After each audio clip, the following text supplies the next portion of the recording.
Azərbaycan və Ermənistan arasında sülh prosesi davam edir. Bugün sülh haqqında daha çox siyasətçilər və diplomatlar danışırlar. Maraqlıdır və sıravi vətəndaşlar bu barədə nə düşünür? İki ölkə arasındakı münasibətlərin gələcəyi ilə bağlı şəhər sakinlərinin fikirlərini öyrəndik.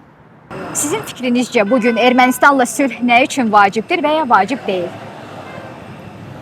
Ermənistanla sülh vacibdir, amma bir yanda baxanda mümkün deyil. Çünki zamanında oradan çıxan bizim xalqımız hamı bilir ki, nə zülmlərlə çıxıb oradan, hansı işgəncələrlə çıxıb. Bu baxımdan da onları bağışlaması, yəni bizim xalqımız, ermənilərin bağışlaması bir yana baxanda qeyri-mümkündür. Amma barışıqsa vacibdir, çünki bizim xalqımız daimi olaraq belə bir münasibətdə yaşaması mümkün deyil.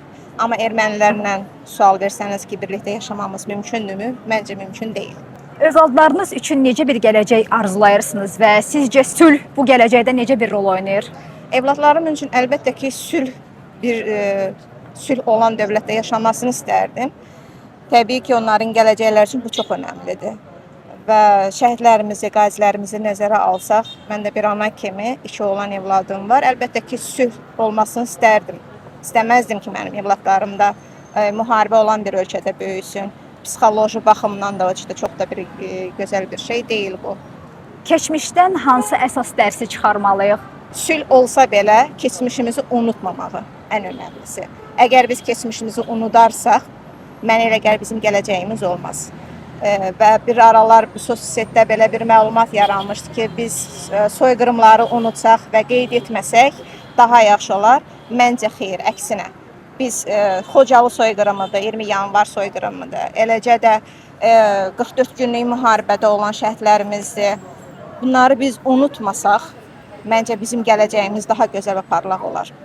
Bölgəni 10 ildən sonra necə görmək istəyirsiniz? Qafqaz bölgəsini əgər nəzərə alsaq, daha müasirliyə doğru getsələr daha yaxşı olar və öz adət-ənənələrini qoruyub saxlasalar çox gözəl olar. İstəməzdim ki, Qafqaz bölgəsində olan ənənələr dağılsın, müasirlikdən dolayı. Bəli, deməli, bu ilk öncə lazımdır iqtisadi məsələlərlə bağlı. Sağ olsun, cənab Ali Başkomandan 44 günlük müharibədə, yəni biz torpaqlarımızı 30 ildən artıq işğal olmuş torpaqlarımızı geriyə qaytardıq. Düzdür, şəhidlər də verdik, Allah rəhmət eləsin. Təbii ki, övladlar üçün, gələcək nəsil üçün ancaq onu arzulaya bilərik ki, müharibələr olmasın, sülh əmin-amanlıq olsun. Ancaq eyni zamanda da yəni o güvən hissini bir balaca ehtiyatlanaraq saxlamaq lazımdır. Yəni tarix boyu olub ki, Ermənistanla Azərbaycan arasında münasibətlər olub, amma sonradan pozulubdur bu münasibətlər.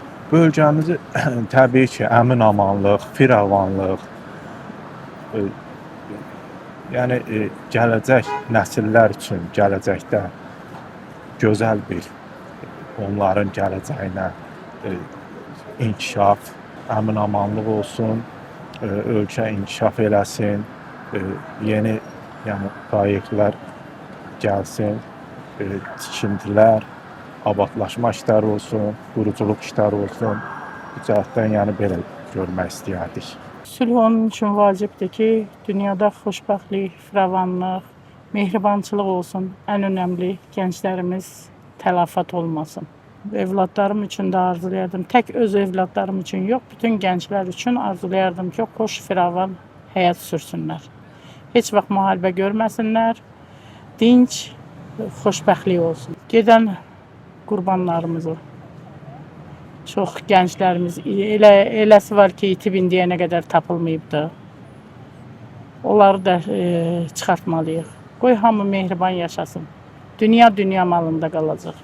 Heç kəs özü ilə heç nə aparmayacaq. Ona görə sülhlə mehriban yaşasalar çox yaxşı olardı. Mənim fikrim mənfidir. Mən istəməzdim o şeylər bir də təkrarlansın. Çünki onların ipinin üstünə odun yığmaq mümkün deyil. Mənim evladlarım bu 20 yanvar hadisəsində onları hamısını görüb. Amma ki, mənim nəvələrim üçün, bizim bütün nəvələrimiz üçün istəməzdim ki, o şeylər bir də təkrarlansın. Keçmişdən hansı dərs çıxartmalıyıq? Mən valla fikrimcə o vaxtı yəni qarışıqlıqlar olmuşdu da, bilirsiniz də. O 20 yanvar hadisələri, nə bilim metro barədə, vəbşə hər şey. Mən istəməzdim ki, yəni bizim də nəvələrimiz onu bir də görsün. Yəni bizimkilər gördü, biz gördük. Nəticəm odur ki, istəyirəm hər şey yaxşı olsun. Bölgəni də 10 ildən sonra yaxşı görmək istəyərdim. Necə, nə barədə yaxşı? Yəni bizim evlatlarımız üçün, nəvələrimiz üçün hər şey mükəmməl olsun, yaxşı olsun. Я думаю, что очень важно, потому что, как понимаем, чем меньше конфликтов вокруг, тем лучше, потому что это сказывается в первую очередь на людях, на отношениях между людьми. Допустим, будучи у нас в стране, я очень много замечаю негативных моментов в отношении к другой стороны, хотя будучи условно за границей, когда мы общаемся, люди наоборот очень позитивно относятся к тому, что все живут в мире и все просто в хороших отношениях друг с другом. Я думаю, что, это много раз, скорее всего, говорили за меня, это очень хорошо сделали, что история всегда пишется победителями, и я, в принципе, согласен с этим, но самое главное по мне это то, что отношения всегда должны стоять на первом месте, потому что, опять-таки, чем меньше конфликтов в целом вокруг, тем лучше состояние людей и отношения между ними. В принципе, вижу уже то, что налаживаются отношения. Я просто хочу, чтобы в дальнейшем это максимально быстро и качественно улучшилось. Я понимаю, что есть разница поколений. Я понимаю, что, словно через 10 лет будет совершенно другое поколение, которое по-другому смотрит на всю эту ситуацию. Я уверен, я надеюсь, что в дальнейшем просто будет в разы легче отношения, в разы лучше. И, опять-таки, то есть весь Кавказ будет в целом процветать. Sülh məncə lazımlı bir şeydir. Yəni sülh yaxşıdır. Yəni nəinki ölkələrin bir-birini vurmasından, döyüşməsindən, çünki insanlar ölür burada. Yəni sülh məncə lazımdır dünyanın hər yerində. Xocalda bu qətliamlar törədildi. Məncə yenə də diqqətli olmalıyıq.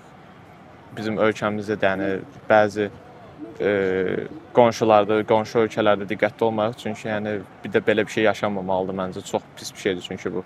Bölgəni 10 ildən sonra modernizə edilmiş, çünki bəzi yerlər həqiqətən də bombalanıb, parçalanıb. Mən oraların daha yaxşı yaşanıla bilər halda görməsini istəyərdim.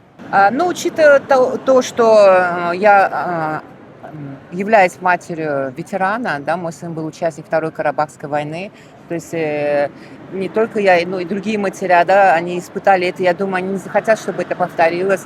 И, естественно, я к тому, что был мир, да, я не хочу, чтобы мои правнуки, внуки опять с этим столкнулись, чтобы матеря, пережили то, что пережили. Я думаю, с любой стороны матери это перенесли.